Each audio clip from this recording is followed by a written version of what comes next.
Juges, chapitre 4. Les enfants d'Israël firent encore ce qui déplaît à l'Éternel, après qu'Éhud fut mort. Et l'Éternel les vendit entre les mains de Jabin, roi de Canaan, qui régnait à Hatsor. Le chef de son armée était Sisera, et habitait à Haroshet-Goïm. Les enfants d'Israël crièrent à l'Éternel, car Jabin avait 900 chars de fer, et il opprimait avec violence les enfants d'Israël depuis 20 ans. Dans ce temps-là, Déborah, prophétesse, femme de Lapidoth, était juge en Israël. Elle siégeait sous le palmier de Déborah, entre Rama et Béthel, dans la montagne d'Éphraïm. Et les enfants d'Israël montaient vers elle pour être jugés. Elle envoya appeler Barak, fils d'Abinoam, de Kédesh-Nephtali, et elle lui dit, « N'est-ce pas l'ordre qu'a donné l'Éternel, le Dieu d'Israël? Va, dirige-toi sur le mont Tabor, et prends avec toi 10 000 hommes des enfants de Nephtali et des enfants de Zabulon. J'attirerai vers toi, au torrent de Kison, Sisera, chef de l'armée de Jabin, avec ses chars et ses troupes, et je le livrerai entre tes mains. » Barak lui dit, « Si tu viens avec moi, j'irai, mais si tu ne viens pas avec moi, je n'irai pas. » Elle répondit, « J'irai bien avec toi, mais tu n'auras point de gloire sur la voie où tu marches, car l'Éternel livrera Sisera entre les mains d'une femme. » Et Déborah se leva, et elle se rendit avec Barak à Kédesh. Barak convoqua Zabulon et Nephtali à Kédesh. 10 000 hommes marchèrent à sa suite, et Déborah partit avec lui. Héber, le Kénien, s'était séparé des Kéniens, des fils de Hobab, beau-père de Moïse, et il avait dressé sa tente jusqu'aux chênes de Tsahanaïm, près de Kédesh.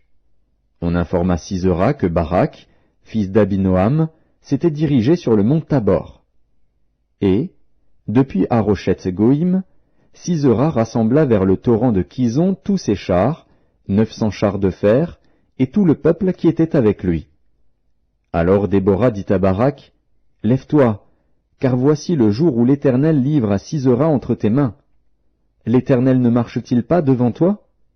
Et Barak descendit du mont Tabor, ayant 10 000 hommes à sa suite. L'Éternel mit en déroute devant Barak, par le tranchant de l'épée, Sisera, tous ses chars et tout le camp. Sisera descendit de son char et s'enfuit à pied. Barak poursuivit les chars et l'armée jusqu'à Haroshet-Goïm, et toute l'armée de Sisera tomba sous le tranchant de l'épée, sans qu'il en restât un seul homme. Sisera se réfugia à pied dans la tente de Jaël, femme de Héber, le Kénien, car il y avait paix entre Jabin, roi de Hatsor, et la maison de Héber, le Kénien. Jaël sortit au-devant de Sisera et lui dit, « Entre, mon seigneur, entre chez moi, ne crains point. » Il entra chez elle dans la tente, et elle le cacha sous une couverture. Il lui dit, « Donne-moi, je te prie, un peu d'eau à boire, car j'ai soif. » Elle ouvrit l'outre du lait, lui donna à boire, et le couvrit. Il lui dit encore, « Tiens-toi à l'entrée de la tente, et si l'on vient t'interroger en disant, « Y a-t-il ici quelqu'un ?» tu répondras, « Non. » Jaël, femme de Héber, saisit un pieu de la tente, prit en main le marteau, s'approcha de lui doucement, et lui enfonça dans la tempe le pieu, qui pénétra en terre. Il était profondément endormi et accablé de fatigue, et il mourut. Comme Barak poursuivait Sisera, Jaël sortit à sa rencontre et lui dit, « Viens, et je te montrerai l'homme que tu cherches. » Il entra chez elle, et voici, Sisera était étendu mort, le pieu dans la tempe. En ce jour, Dieu humilia Jabin, roi de Canaan, devant les enfants d'Israël. Et la main des enfants d'Israël s'appesantit de plus en plus sur Jabin, roi de Canaan, jusqu'à ce qu'ils eussent exterminé Jabin, roi de Canaan.